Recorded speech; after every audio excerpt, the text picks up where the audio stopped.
That last song that we sang was really such a beautiful song. Ang lyrics, sa gitna ng bagyo, aawitan kita, sa lungkot at saya, pupurihin kita. That is the kind of heart, that is the kind of attitude that we believers should have.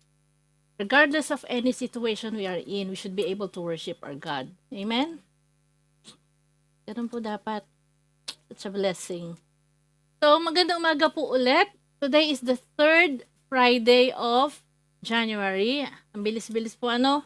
Kailan na nag-celebrate tayo ng New Year. Ngayon, mag-February na. So, before we know it, kalagitnaan na naman ng 2026. Okay, so we are still in the devotion and prayer series. And last week, we had the power of prayer and fasting. And this week, we will be discussing about message number 2, be devoted to prayer. When we see the word devoted, ano po ba yung naiisip natin dyan?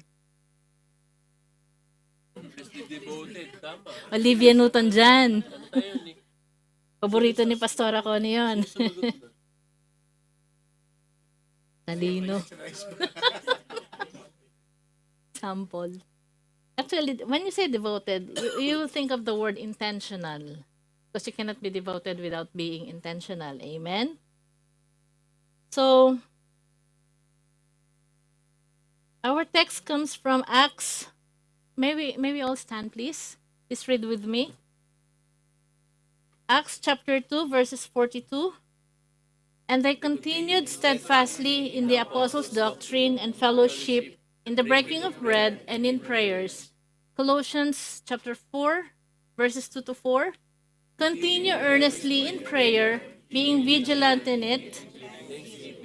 Meanwhile, praying that God would open to us a door for the word to speak the mystery of Christ, for which I am also in chains, that I may make it manifest as I ought to speak. Let us pray. Lord, grant me wisdom, O Lord, and humility as I share your word. Speak through me, O God. Fill me with understanding to speak the truth with clarity. Silence our thoughts, O God, so that we may hear your message for us this morning. Let every word bring glory to your name and edify your people, O God. Let your spirit shine through me, not my own strength. In Jesus' name I pray. Amen. Let's all be seated. And as we continue on message number 2 of our devotion and prayer series, I want to begin with a heart level question. Yeah, heart level. Is prayer something you do when you have time? Or is prayer something you do because you are in need? Or is prayer something that you are devoted to? Balikan po natin yung mga questions na yan later on. Tayo pong mga believers or even anyone, we pray sometimes only in moments of crisis, pag may mga pinagdadaanan tayo. Some pray when fear comes, pag yung medyo may mga kinakatakutang pangyayari or may mga na-anticipate na hindi masyadong maganda. Others pray when there is nothing else they can do.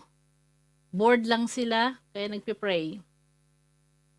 Some pray only before meals, bago kumain. And of course, sinabi ko kanina, some pray when we have a need. May pangangailangan. Prayer is not something that you add onto your daily life. We have 24 hours, di ba? So, ang prayer po hindi yung, total, meron ng 24 hours, sige, bigay ko kay Lord yung 5 minutes. 5 minutes umaga, 5 minutes, 1 minute pag may meal, 1 minute pag matutulog.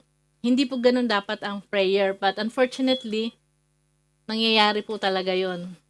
Hindi lang paminsan, kundi madalas. Amen? Ako po, guilty po ako dyan dahil minsan sa kabisihan natin, di ba, minsan magnanalangin tayo, Lord, bless this, bless that. Lord, sorry. Yung minsan nga, yung amen mo, kinabukasan na pag antok ka na. But prayer is not merely an activity, it is a devotion. When you say devotion, it means dedicating or a significant time and resources to something important. Kasi you will not be devoted, sabi ko nga kanina, if you're not intentional, and you will not be intentional if that is not important. Hindi mo pag-uukulan ng panahon yan eh. Amen?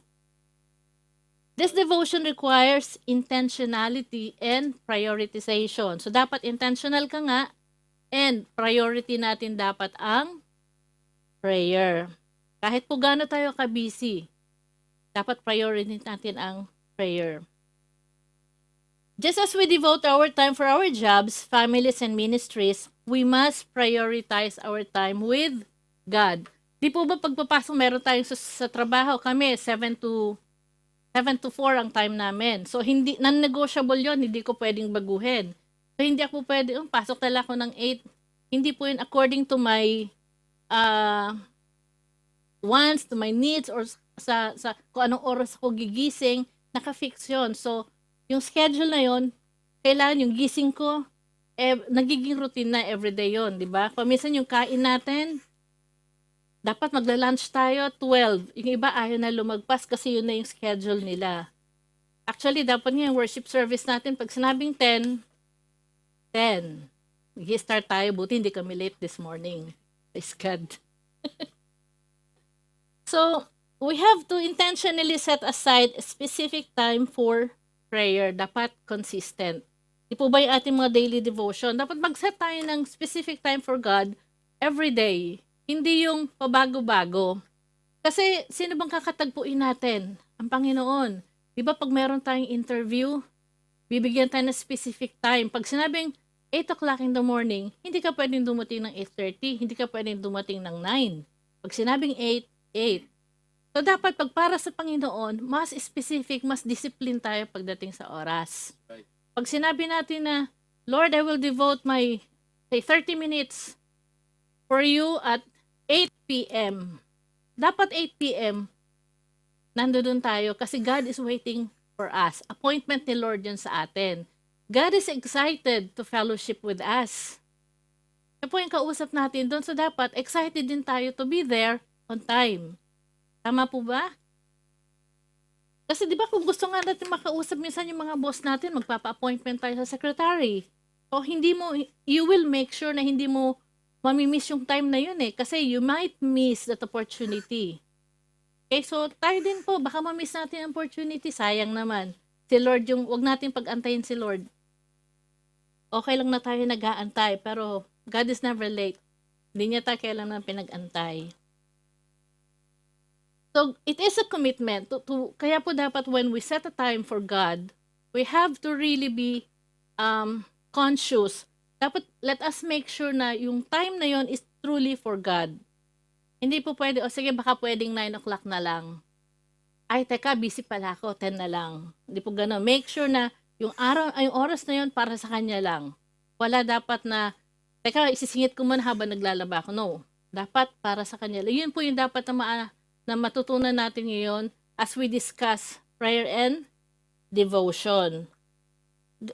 Sabi ko nga kanina, God longs for a company He is waiting for us. So, kung sinabi natin, Lord, kakatagpuin kita ng 8 o'clock ng gabi sa kwarto. So, you can lock your room. Walang istorbo. That is only your time with the Lord. Amen. So, in Acts chapter 2, it shows the earliest days of the church. There was growth, excitement, and visible power. But Luke does not describe them as impressive or strategic. He describes them as devoted. So, the old church, Luke considers them as devoted. They were not driven by busyness. They were anchored in devotion. So, ibig sabihin, disiplinado sila sa kanilang devotion. Gaano man sila ka-busy, it does not affect them.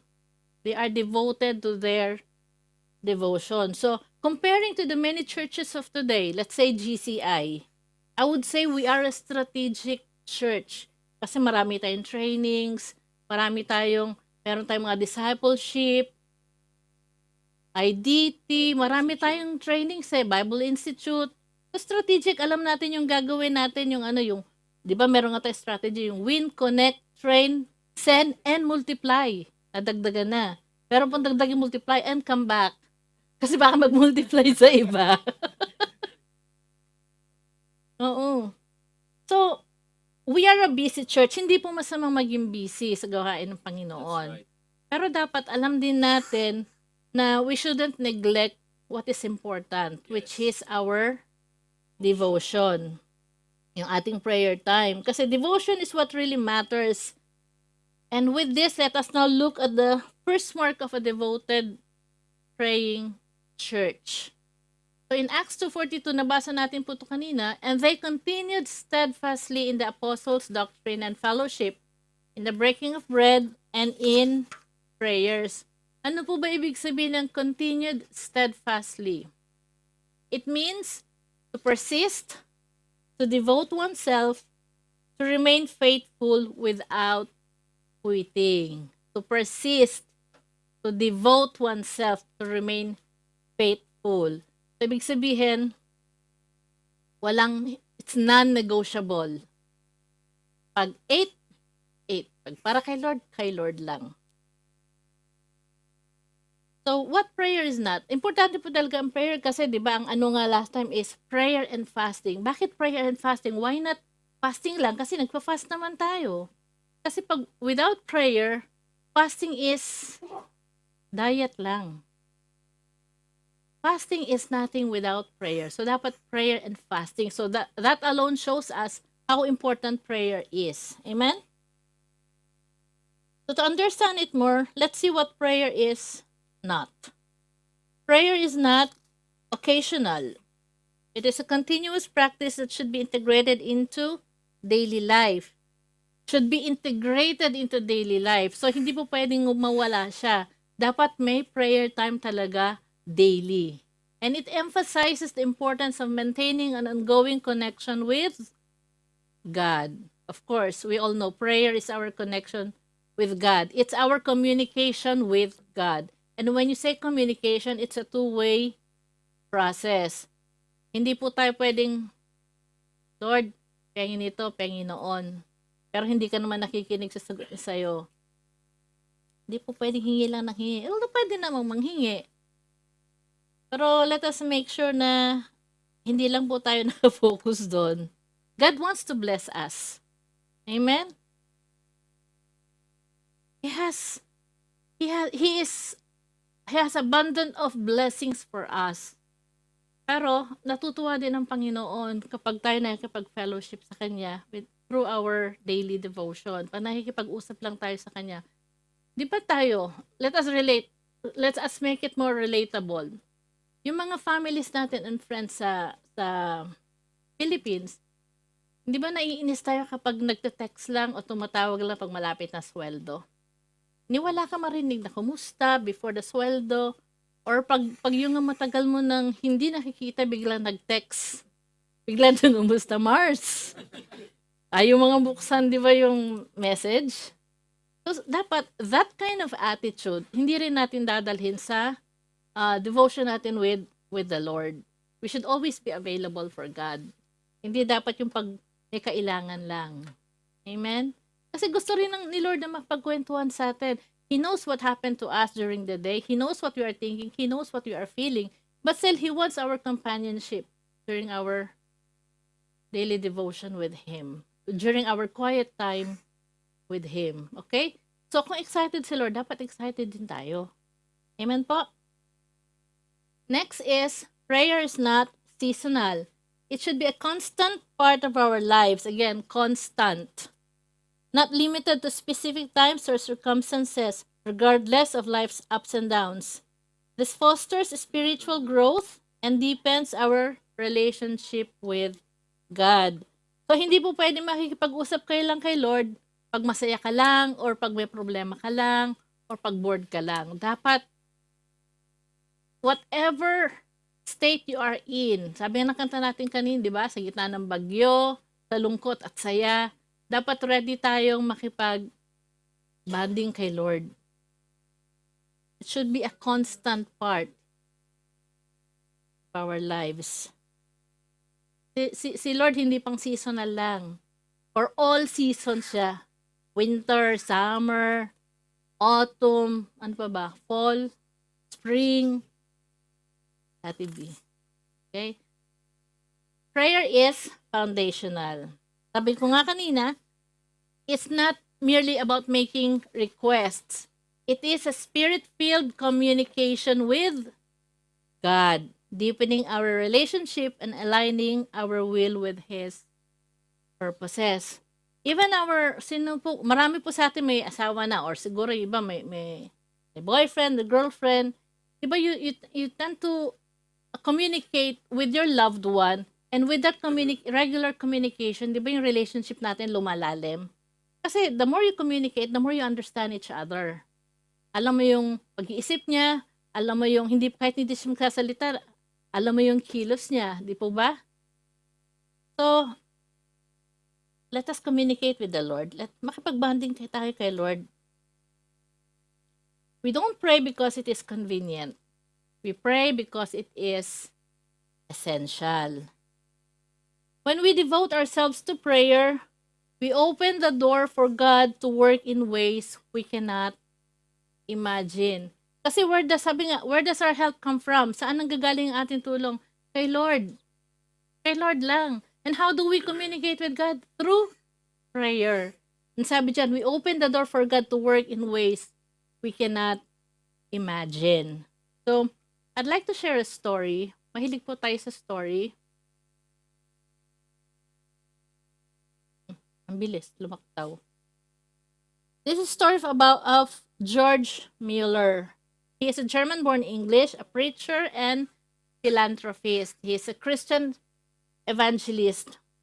When he was young, when he was 10 years old, he was not an honest person. He steals money from his father. And as he grew older, he began to steal money from other people as well, hanggat nakulong na siya. Nung nakalaya siya, he met a missionary. He met some people, philanthropists, who sells their properties and gives it to the poor. So, na-inspire siya sa ganun. Sabi niya, I want to be a missionary as well. I want to sell whatever I have and give it to the poor. So, to cut the story short, he founded an orphanage, the Ashley Down Orphanage in England, and cared for over 10,000 orphans.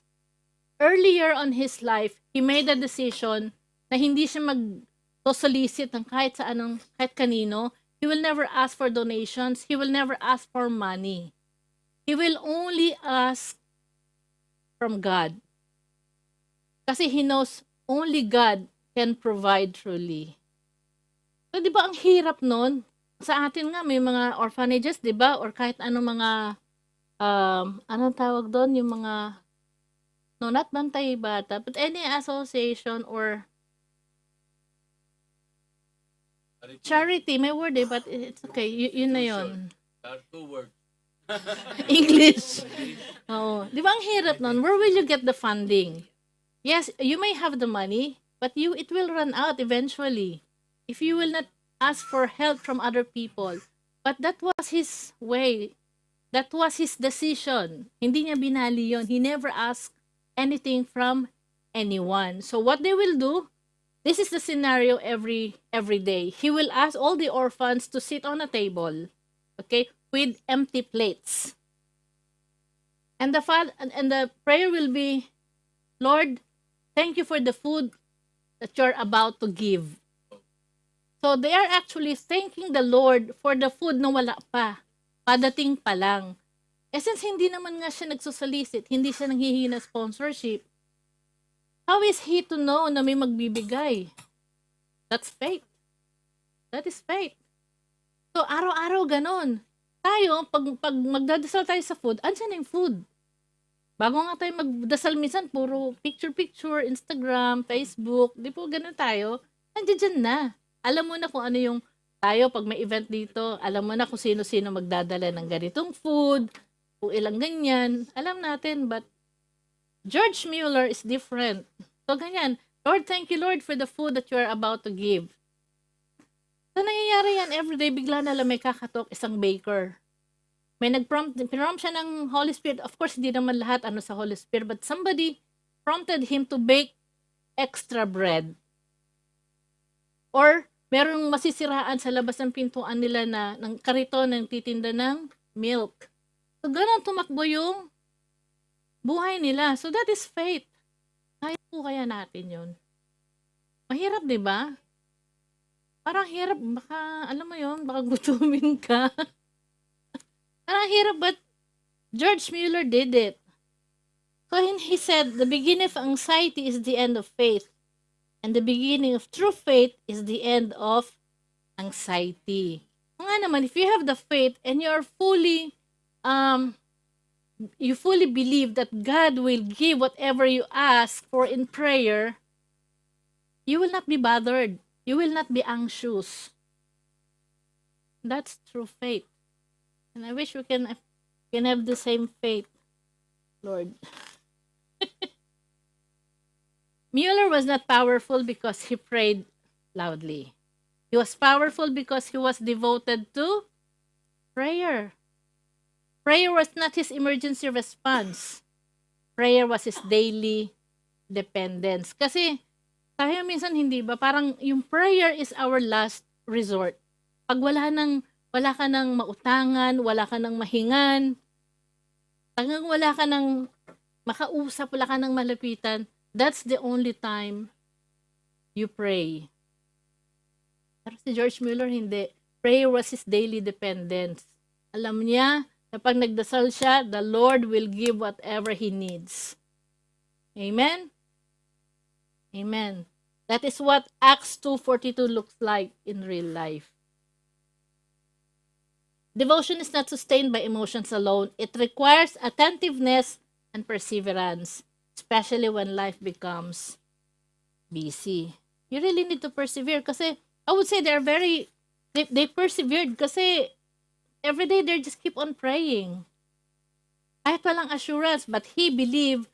Kahit sa kanya, I don't think na inisip niya walang assurance kasi he believed he had that faith. Kasi every day, that's what they're doing. Praying on an empty table, on an empty plate, but it comes. Yung blessing ni Lord nandyan. So, it's not empty at all.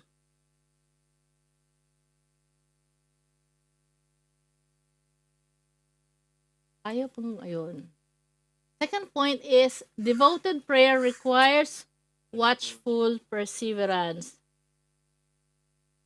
Colossians 4:2, continue earnestly in prayer, being vigilant in it with thanksgiving. Nabasa rin natin kanina, okay? Watchful means being alert and attentive, recognizing the spiritual battles that believers face. So it encourages believers to be mindful of their surroundings and the needs of others. Last week, narinig natin sa ating preacher na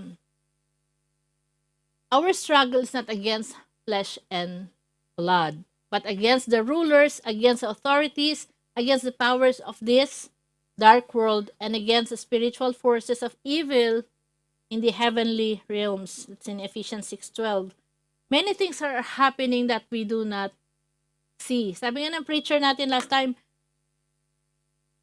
we do not receive the blessings. Nandiyan dyan na, nakaabang na. Kaya lang hindi natin nare-receive kasi may humaharang. Yun yung mga hindi natin nakikita na while we are praying, something is going on in the spiritual realm. May nag-aaway in the spiritual realm. So that all the more we need to pray so that that fight that is going on that we do not see will turn out for our favor. Amen? Perseverance. Watchful perseverance. Perseverance means we should pray without ceasing. Now, pag sinabing pray without ceasing, it doesn't mean na nakaluhod ka na dyan 24 hours a day. Meron ba makakagawa ng 24 hours a day nakaluhod? Bakit yun Hindi ka na makakatayo. Yung nga lang 30 minutes eh. Minsan 5 minutes na, hirap na. Alam na this. So when we say persevere and pray without ceasing, it means don't give up. Don't stop praying. kahit na hindi mo pa nare-receive yung sagot dun sa panalangin mo, continue praying. God is not trying to delay para lang just for kick, sabi nga nila. No. God is ready to bless us, but in His own time. God knows when is the best time to give it to you kasi alam niya na baka pag binigyan niya na ang blessing ngayon, baka hindi ka pa ready. Masayang lang. Baka ma-overwhelm ka, mawala lang yung blessing na yon. He knows when the right time is to give you that blessing. Alam niya na may kailangan pang baguhin sa atin. He loves us too much that He will not let us receive the blessing with an unchanged heart because we will not benefit from that blessing. Amen? So, God hears and answers prayers. Matuto lang po tayong maghintay. His answers may be yes, no, wait, because I have something better for you. Amen. Now, may mga pagkakataon na po ba na you've grown tired of praying for someone or something? Na, so, everyday pinapanalangin mo, pero parang wala naman nangyayari. Parang hindi naman ako naririnig ni Lord. Ayoko na. Pretty normal, di po ba? Nangyayari yun. Kasi lalo na yung tagal-tagal mo nang pinagpipray, Lord, bakit yung iba natanggap na nila yung blessing? Bakit ako? So, imbis daw na nagtatampo tayo kay Lord, kinu-question natin siya. Let us ask, Lord, what is it that I need to do? What is it that I need to change to be able to receive that blessing? Or what do you have in store for me? Lord, I'm gonna wait because I know that whatever you have in store for me is always the best. Amen? Sabi ni Paul, be vigilant, stay awake, remain alert. Magpatuloy lang tayo sa pananalangin. But he added thanksgiving. So, let's be thankful. Kahit hindi na pa natin nare-receive yung mga hinihingi natin, let's be thankful because there are so many things. There are so many reasons why we should thank the Lord. Noon, that alone is enough reason for us to thank God. Yung nakakakanta tayo, nakapagpuri tayo, that alone is enough reason to praise God. Amen? Yung iba nga pinipersecute sila, they don't have this place. Malamig, komportable tayo nakaupo. Sa Pilipinas po yung iba, sa ilalim ng puno, kahit umuulan pa minsan maputik. Sabi ko, Lord, thank you. Komportable kami sa aming bahay, sambahan. May food pa after. May extra rice, pwede, may take home pa. Saka nakit, sinusundo, may Sharon. Praise God. Spoiled. The third point is devoted prayer participates in God's mission. Prayer that looks beyond self. Colossians chapter 4, verses 3 to 4. Meanwhile, praying also for us that God would open to us a door for the word to speak the mystery of Christ, for which I am also in chains, that I may make it manifest as I ought to speak. During that time, Apostle Paul is in prison. But while I was doing this slide, I was actually amazed. Nahiya nga ako kay Lord. Sabi ko, Lord, Apostle Paul, he was already in prison, but he was still thinking of other people. He was still thinking of how he can share the word of God, the good news of salvation. Samantalang tayo, we have all the resources, may mga sasakyan na pwede magamit, madaling manghingi na sponsorship kung kailangan ng pamirienda. May mga materials tayong pwede magamit.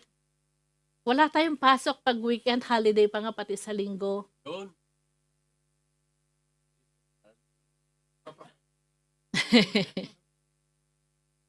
Pero hindi natin naiisip ang gaya na naiisip ni Apostle Paul. Well, not regularly at least. Normally, pag ganyan walang pasok, iniisip natin, saan kaya pwedeng pumasyal? Ano kaya pwedeng gawin? Diba? I'm really amazed kasi nasa kulungan na siya and yet, he's still looking, he's asking for prayer, still looking for opportunities na pwede niyong i-share ang gospel. dapat po ganun din tayo. Regardless of our situation, dapat we should aspire, we should desire to share the Word of God. Kasi kung walang nag-desire, walang nag-aspire to share the Word of God to us, wala po sana tayo dito ngayon. Dapat hindi na natin ini-enjoy yung joy ng salvation natin. So, pay it forward. Kung paano pa nag-spend ng time yung ibang tao to share the gospel to us, let's do the same thing. Again, I said we have all the resources, we have all the time. Wala naman tayong sakit. Pwede naman tayo mag-message lang, di po ba? Is it too difficult to do, to share the Word of God? Kasi kung mentality po natin is gano'n, mag-share, mag-invite. Kulang po ang upuan dito ngayon. Kaya nga inaano natin, di ba, sa discipleship, be one, make one. If in 1 year, one of us can invite someone here, then a lot of people would hear the Word of God. Hindi po tayo sa nagpapadami. But we just want na dumami ang nakapakinig ng salita ng Panginoon patungkol sa salvation. Amen? So mamaya po mag-prayer caravan tayo. We will pray na makakilala din po yung mga katira dito. Devoted prayer participates in God missions. The importance of prayer in the life of believers, the need for divine opportunities to share the gospel as Paul requested prayer for the opening of doors to proclaim the mystery of Christ. The mystery of Christ is yung salvation. So dito, meron tayong minsan medical mission. Okay? So during that medical mission, we go to certain building para, of course, gumawa ng medical, yung blood pressure, yung blood sugar, and hindi lang po medical team ang sumasama doon, praise God. Meron pang marami pong kapatiran na kahit hindi sila member ng medical team, sumasama sila doon. To help our brethren and to help share the Word of God. Amen? Evangelism, kahit naman hindi na kasama sa evangelism team, sumasama kasi it is everyone's obligation to share the Word of God. It is our obligation to evangelize. Amen? Hindi lang po porque wala ka sa evangelism team, hindi ka na mag-share ng Word of God. Let us share the Word of God. Unahin natin yung mga family natin, yung mga kapatid natin, office mates natin, kasama natin sa trabaho. Si Pastor Roy po, pag sa Pilipinas kami, pati taxi drivers, sinishare yan. Pag nagta-taxi o mag-grab kami, kung saan man kami, kasi wala po kaming car, nag-grab kami, bago po kami bumaba, dumakarating sa destination, he makes sure na nabahagihan niya ng salita ng Diyos yung driver. We should always grab the opportunity. Kasi pag pinalagpas may opportunity na yun, it will pass. Sayang yung pagkakataon na sinayang natin. So, if there's an opportunity, let's grab it. Huwag po tayong mahiya. Tandaan po natin kung nahiya po yung nag-share sa atin dati, wala po sana tayo dito ngayon. Amen? A believer who is devoted to prayer does not only say, Lord, bless me. It will also say, Lord, send me. Lord, open doors. Lord, use me. Amen. Sabihin nga po natin, Lord, send me. Lord, send me. Lord, open doors. O Lord, open doors. Lord, use me. Lord, use me. Narinig po kayo ni Lord, ha? Amen. Narinig kayo ni Lord. Sabi ni Lord, Lord, use me. Baka naman pag inassign na kayo mag-speak sa Alpha, mag-share ng word, bigla ka na naging mag-ushering, bigla ka na naging busy. The early church was not known as a praying church because they had prayer meetings. They were known as praying church because prayer shaped who they were. Prayer was not something they fit into their schedule. Prayer shaped their schedule. Ang ganda naman po nun. Kasi madalas na nangyayari sa atin. Atan ka bang prayer meeting? Tignan ko kasi baka maglalaba ako niyan o baka may pupuntahan. Yan, baliktad dapat. Hindi muna ako maglalaba, hindi muna ako mamamasyal kasi may prayer meeting. Dapat ganun. Kaya nag-meet. Hindi mo na mag-overtime kasi may worship service. Hindi mo na ako attend ng meeting sa kung saan kasi may gawain sa church. Sana naririnig nila.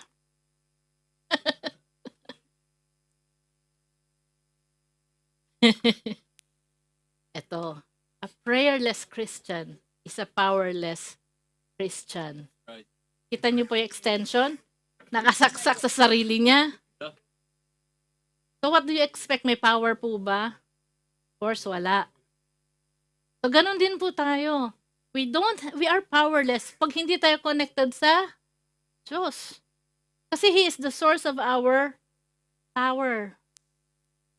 So para lang po tayong ganyan kapag yung sinabi natin Kristiyano tayo, pero yung prayer life natin parang next to none.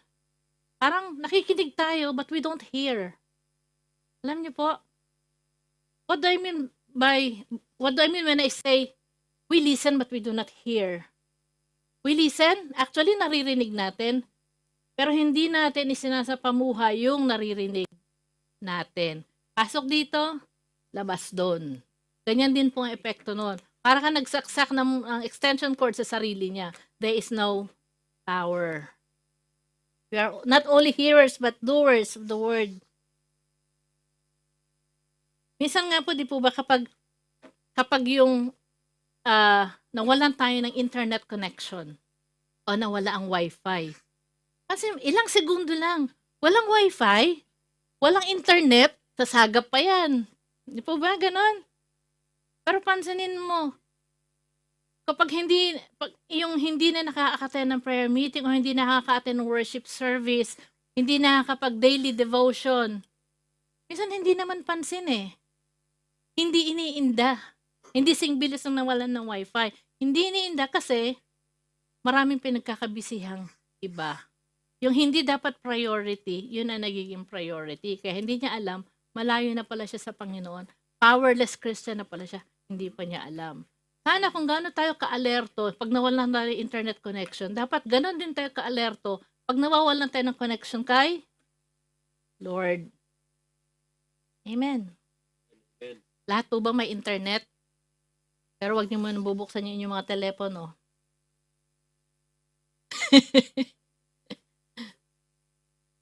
Prayerless life is an open invitation for attack from the enemy.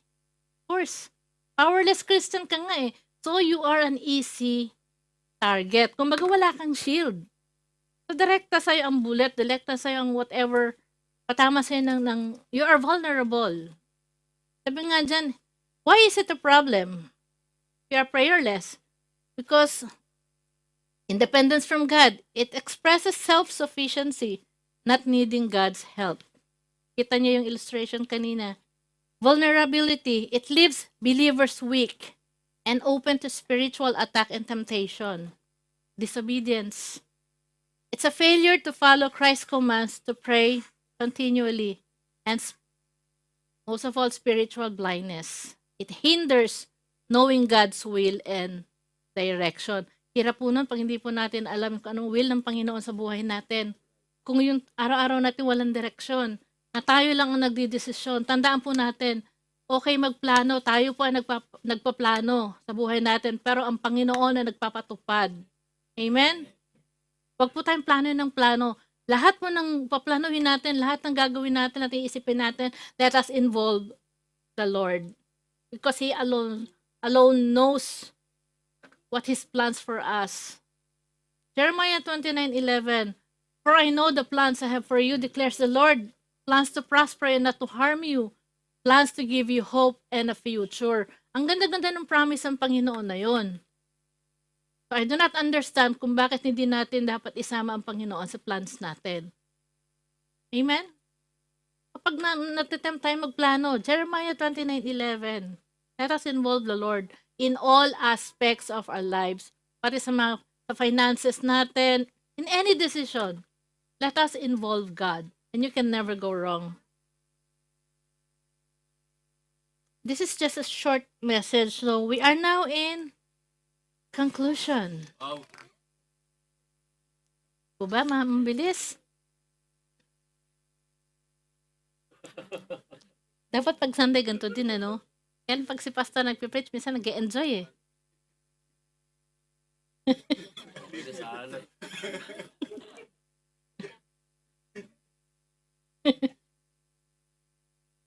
Devotion is revealed over time. What does it mean when we say devotion is revealed over time? It means that your spiritual dedication doesn't appear all at once. It grows gradually. Siyempre, lahat naman gradual eh. Wala namang instant. Instant noodles meron, instant coffee meron. But our devotion takes time. Through ano lang yung consistency. Kapag consistent tayo sa mga ginagawa natin sa ating devotion, then will show. It starts small and deepens through continuous practice and experience. Di po ba yung mga nag-gym? Hindi naman pag yung pagpunta ng gym, isang session, makita mo na agad may muscle. O kaya pag yung mga babae pa nag-gym, hindi naman pa nagpunta ako, maging sexy ba ako agad? Di naman. Baka abutin ng taon, la pa rin eh. Ano wag na. So it grows gradually. So wag po tayong maiinip. Be patient. Devotion remains when feelings fade. Yan. Pagdating sa feelings, usaping feelings, medyo ano eh. Feelings are strong. Pero feelings changes. It is temporary. So, kung ang magiging basehan mo lang yung feelings mo, delikado kasi. Feelings vary, depende rin minsan sa environment. Siyempre, pag heartbroken yan, yung feelings niya iba. Negative. Pero pag nandiyan yung, pag merong magandang nangyari, may nakitang maganda, siyempre positive. So, nag-fluctuate yung ating emotions.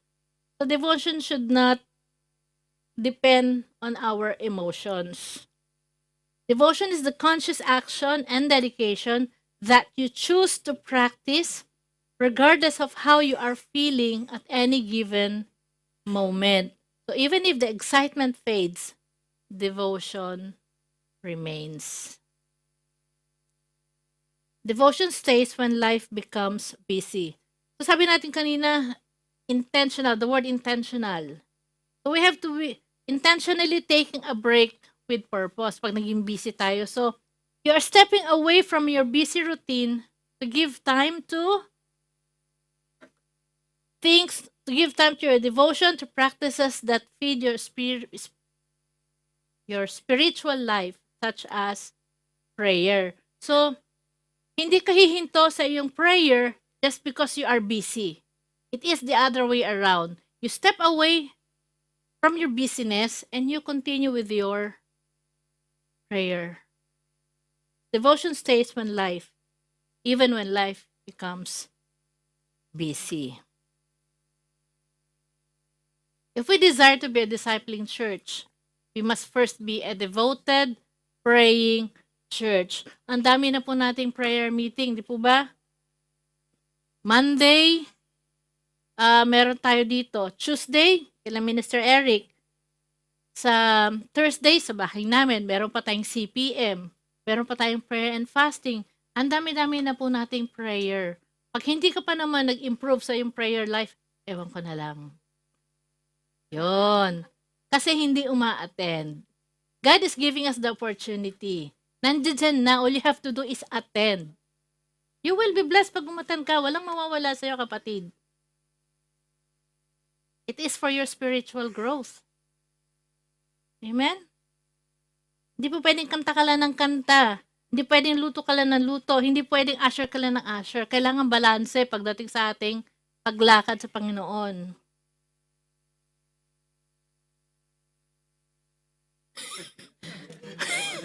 Example lang siya, Brother Joel, sorry.